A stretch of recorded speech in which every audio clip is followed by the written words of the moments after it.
श्री राधा कृष्णाभ्याम नमः। भगवान श्री कृष्ण की कथाओं का आश्रय लेने वाले भक्तजनों, मैं संध्या रानी महात्मा वेद व्यास जी एवं गुरुजनों की आज्ञा से श्रीमद् भागवत महापुराण के दशम स्कंद के 48वें अध्याय को प्रारंभ करती हूँ। अध्याय 48 भगवान का कुब्जा और अक्रूर जी के घर जाना। श्री सुखदेव जी कहते हैं, परीक्षित, तदनंतर सबकी आत्मा तथा सब कुछ देखने वाले भगवान श्री कृष्ण अपने से मिलन की आकांक्षा रखकर व्याकुल हुई कुब्जा का प्रिय करने, उसे सुख देने की इच्छा से उसके घर गए। कुब्जा का घर बहुमूल्य सामग्रियों से संपन्न था। उसमें श्रृंगार रस का उद्दीपन करने वाली बहुत सी साधन सामग्री भरी हुई थी। भगवान को अपने घर आते देख कुब्जा तुरंत हड़बड़ाकर अपने आसन से उठ खड़ी हुई। सखियों के साथ आगे बढ़कर उसने विधि पूर्वक भगवान का स्वागत सत्कार किया। फिर श्रेष्ठ आसन आदि देकर विविध उपचारों से उनकी विधि पूर्वक पूजा की।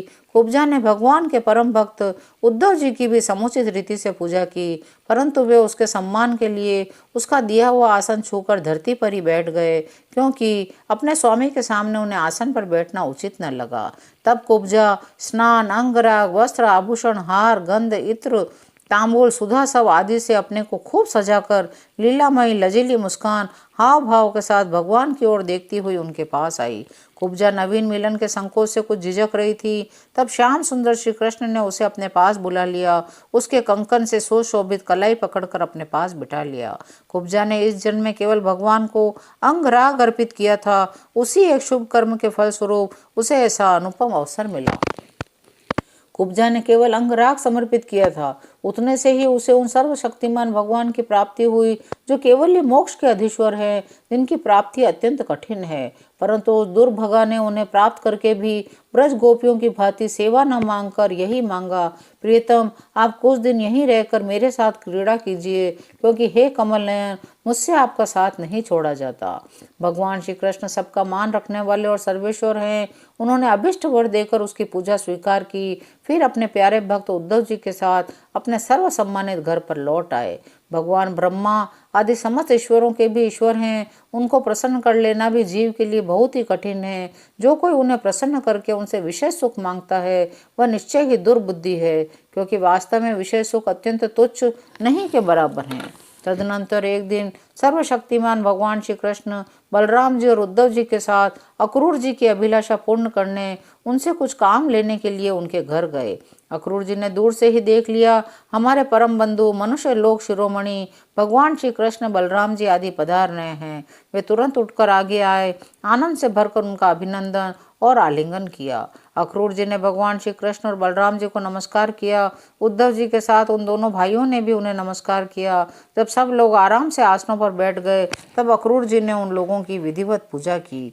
उस समय उन्होंने विनयावत होकर भगवान श्री कृष्ण और बलराम जी से कहा, भगवान, यह बड़े ही आनंद और सौभाग्य की बात है कि पापी कंस अपने अनुयायियों के साथ मारा गया। उसे मारकर आप दोनों ने यदुवंश को बहुत बड़े संकट से बचा लिया। आप दोनों जगत के कारण, जगत रूप आदि पुरुष हैं। आपके अतिरिक्त और कोई वस्तु नहीं है, न कारण और न तो कोई कार्य है।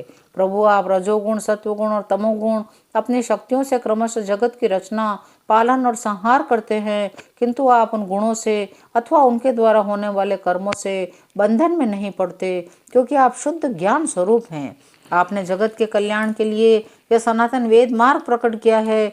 जब जब इसे पाखंड पथ से चलने वाले दुष्टों के द्वारा क्षति पहुंचती है, तब तब आप शुद्ध सत्व शरीर ग्रहण करते हैं। प्रभु, वही आप इस समय अपने अंश श्री बलराम जी के साथ पृथ्वी का भार दूर करने के लिए वसुदेव जी के घर अवतीर्ण हुए हैं।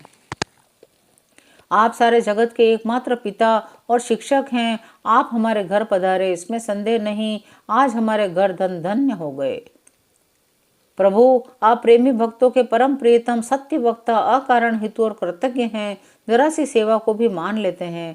भला ऐसा कौन बुद्धिमान पुरुष है जो आपको छोड़कर किसी दूसरे की शरण में जाएगा?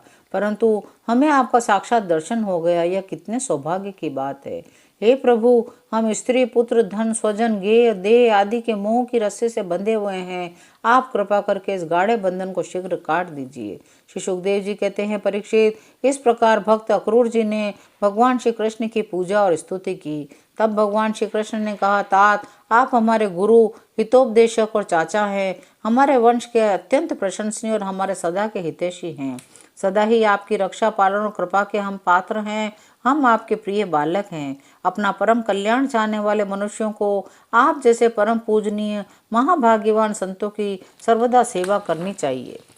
चाचा जी, आप हमारे हितैषी और सुहृदों में सर्वश्रेष्ठ हैं, इसलिए आप पांडवों का हित करने के लिए और उनका कुशल मंगल जानने के लिए हस्तिनापुर जाइए।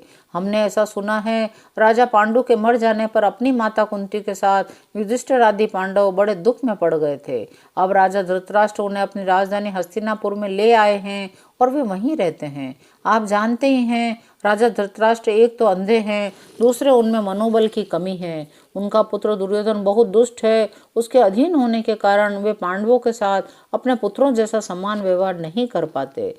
इसलिए आप वहां जाइए, मालूम कीजिए उनकी स्थिति अच्छी है या बुरी। आपके द्वारा उनका समाचार जानकर मैं ऐसा उपाय करूंगा जिससे उन सूर्यदेवों को सुख मिले। सर्वशक्तिमान भगवान श्री कृष्ण अक्रूर जी को इस प्रकार आदेश देकर बलराम जी और उद्धव जी के साथ अपने घर लौट आए। 48वां अध्याय यहीं विराम लेता है। शेष अगले अंकों में। जय श्री कृष्ण।